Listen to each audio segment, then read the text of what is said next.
Get ready for your dictation. The dictation starts in 5, 4, 3, 2, 1. Madam Deputy Chairman, when the House rose for lunch, I was discussing the response of the public to the loan program of the government and was trying to point out that it was rather a serious tendency in the sense that the response of the public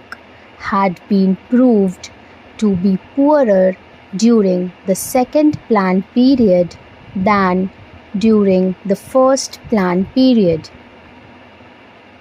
I was trying to point out that looking to the fact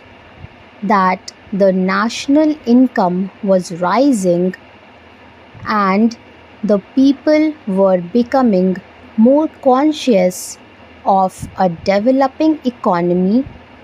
and the need to mobilize the resources more and more, a contrary trend ought to have appeared, and that in view of that, this trend was disturbing. This trend is to be contrasted with the trend of the public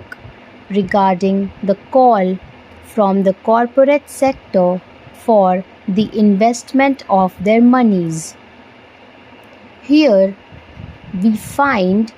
that the shares of some of the new companies or of the old companies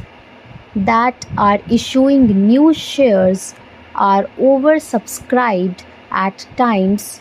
to the extent of 15 times the capital that has been asked for by the companies. So, here are two pictures. One, the picture of the government asking the public to subscribe to the public loans, and the other, the picture of the response of the public to the corporate sector demanding investments from the public. While on the one hand, there is an enthusiastic response to the demand from the corporate sector, on the other, there is a very poor response as far as the loan program of the government is concerned. This is a matter of some concern,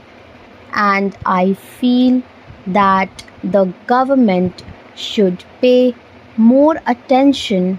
than just exhorting the people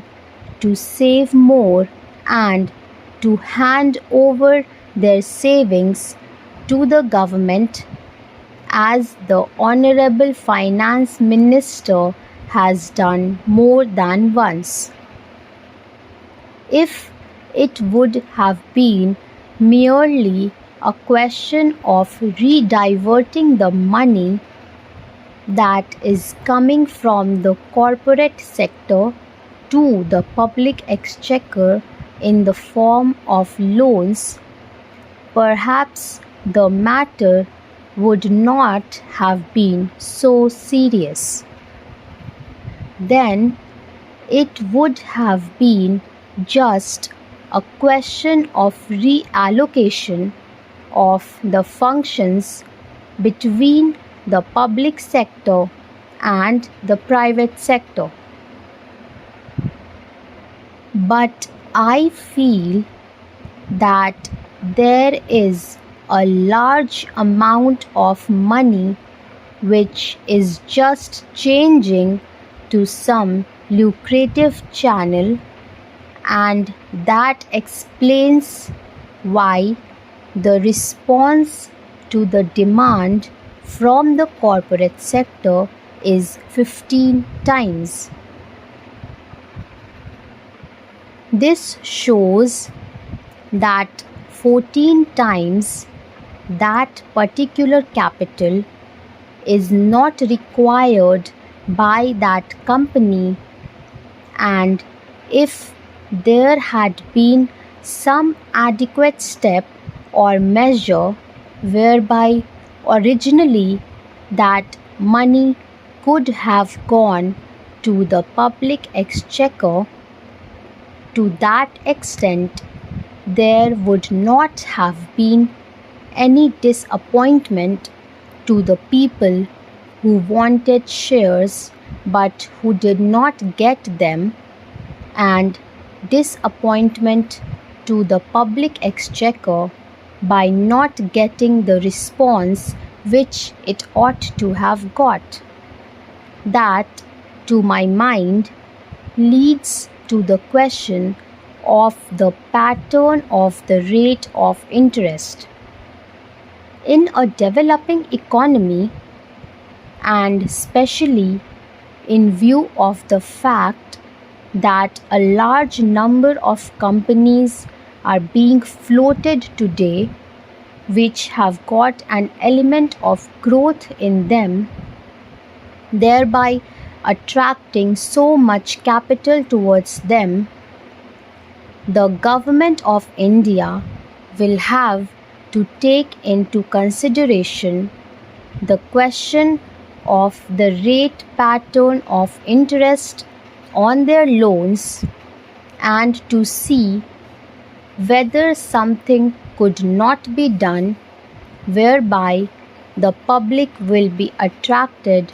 to a large extent towards their loan program than hitherto. It has appeared in the press that the question of supply and want is being reconsidered and that offers are sought to be made more attractive. If in the same strain the entire question of the loan program is also considered, it may be possible that these loans also might be made more attractive and thereby more capital, which is today just changing the channels of profitable employment, might be diverted to the public exchequer in the form of public loans. Then there is the question of the state governments performing their part which has been assigned to them during the third plan period. In this connection, I would like to draw the attention of the Honorable House to a very important recommendation which has been made by the Third Finance Commission, namely the appointment of a high power commission to go into the entire question of the allocation of financial resources between the central government and the state governments. They have argued the whole case in nearly 1.5 pages in order to show why it has now become necessary that a high power commission should be appointed to go into this important question. According to the Third Finance Commission, the allocation of resources between the centre and the states was made at a time when planned economic development was not visualized, when the Constitution was framed, the development of the public sector, the new responsibilities which the states were going to assume, and a plan era were not properly visualized, and it was under these conditions that these allocations were being made. That's all friends. Thank you so much for watching the video. Please like and subscribe, and don't forget to share the video with your friends.